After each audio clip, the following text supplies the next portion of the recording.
rétablir quelques vérités sur le métissage. Quelques vérités parce que j'ai trouvé qu'il y avait beaucoup d'inepties parfois qui étaient proférées. Et pas seulement par des personnes qui sont illettrées ou ignorantes, si on peut dire ça comme ça, mais par tout un chacun, par des journalistes parfois, par aussi des hommes politiques. Donc je pensais qu'il fallait juste pédagogiquement expliquer un petit peu ce qu'était le métissage dans sa globalité. Qu'est-ce que je raconte dans mon livre? Alors je parle du métissage au sens large du terme, c'est-à-dire j'évoque le métissage culturel, qui est en fait donc la rencontre entre cultures, la rencontre entre deux individus de cultures différentes et l'adoption, plus ou moins naturellement, plus ou moins consciemment, inconsciemment, de traits culturels en provenance de la culture de l'autre. Donc voilà, des exemples de métissage culturel, on en a tous les jours dans la cuisine. La plupart de nos aliments viennent d'ailleurs, on en a dans les mathématiques, les chiffres sont arabes, on en a dans l'horlogerie qui est suisse, on en a dans tous les exemples. Voilà. Ça c'est le métissage culturel. J'aborde aussi le métissage humain ou le métissage direct. Et le métissage direct, c'est la rencontre entre deux êtres humains, donc un homme et une femme, d'origine géographique ou d'origine culturelle différente, qui vont donc produire ensemble, engendrer ensemble un enfant, et le fruit de cette union sera donc le métis.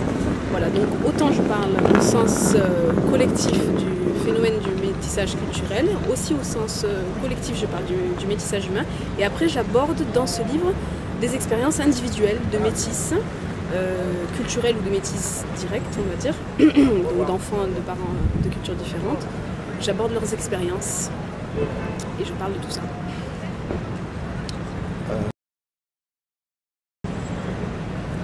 Le métissage, c'est deux choses. Le métissage, c'est d'une part le métissage culturel, donc la diffusion culturelle, l'apport culturel en provenance voilà, d'une culture différente. Donc la société française est une société métissée, puisque depuis tout le temps, depuis l'origine du pays de la France et depuis bien avant cela, l'homme s'enrichit de la rencontre avec l'autre, à différents sujets, dans différents secteurs. Le métissage, c'est un double phénomène. C'est un phénomène où deux cultures en contact l'une avec l'autre s'apportent mutuellement beaucoup de choses, s'empruntent mutuellement. Ok, mais entre individus. Le métissage, c'est la rencontre de deux personnes géographiquement ou culturellement éloignées l'une de l'autre. Le métissage biologique, c'est un mensonge. C'est un fantasme. Le métissage biologique, en fait, c'est basé sur la croyance qu'il y aurait des races au sein même de l'espèce humaine, ce qui n'est pas vrai. La génétique des populations l'a montré et le montre depuis longtemps. L'espèce humaine se ressemble, un noir et un blanc, ont 99,1% d'ADN commun. À la limite, on est plus différent quand on est de groupe sanguin A et de groupe sanguin O que quand on est de couleurs différentes. La logique n'existe pas.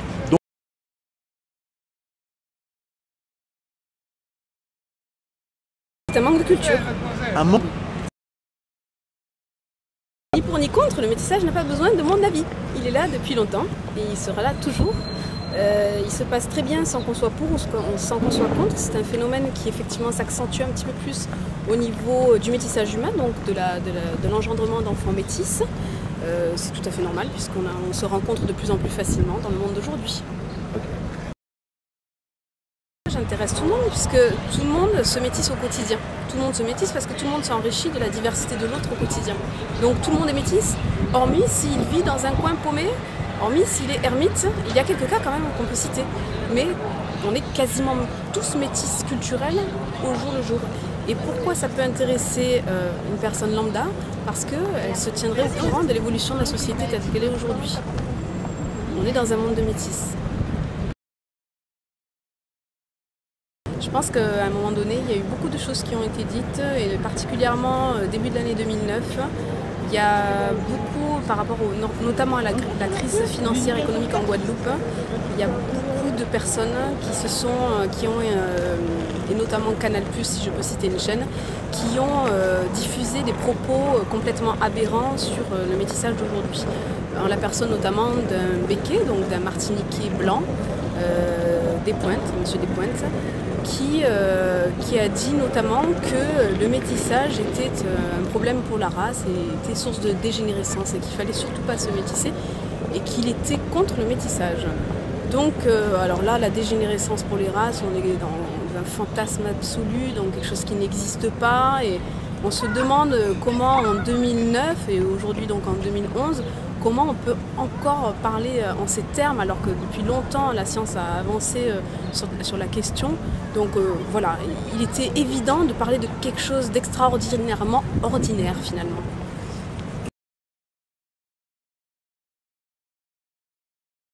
Je pense que cette personne, M. Tikal, que je ne connais pas intimement, je peux imaginer que derrière il y a de la souffrance dans ses propos, souffrance personnelle je pense. Bon, moi je ne suis pas dans le jugement sur le métissage, je suis dans le constat tout simplement, dans l'étude de fait, dans l'observation. Le métissage subit un phénomène de mode indéniable, on le voit partout, il est médiatisé partout, à la publicité, pour vendre n'importe quoi, que ce soit du yaourt, des habits, bref, on passe par toutes sortes de médiatisation. Je pense que si M. Tikal a écrit quelque chose comme ça, il a un petit peu extrapolé sa situation personnelle. Parce que je ne vois pas comment, ne serait-ce que ça fait 6 ans de suite que la personnalité préférée des Français c'est Yannick Noah. Donc alors il faut qu'on m'explique comment Yannick Noah pourrait être victime dans quelque temps de la Shoah. Ça me semble ou d'un processus d'exclusion, de génocide du même type. Ça me semble irréaliste.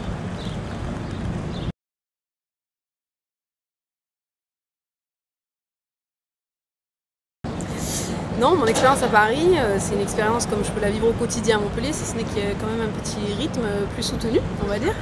Je vois des gens différents les uns des autres, à cause du cosmopolitisme. Je vois de la beauté humaine partout où je passe. Je vois donc des métis. Ok.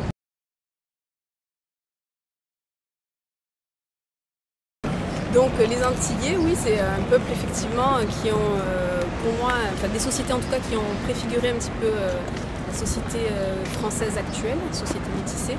À la différence près quand même que ce sont quand même des terres qui ont subi l'esclavage, donc qui ont quand même une difficulté à vivre ensemble qui a été imposée un petit peu par le colon.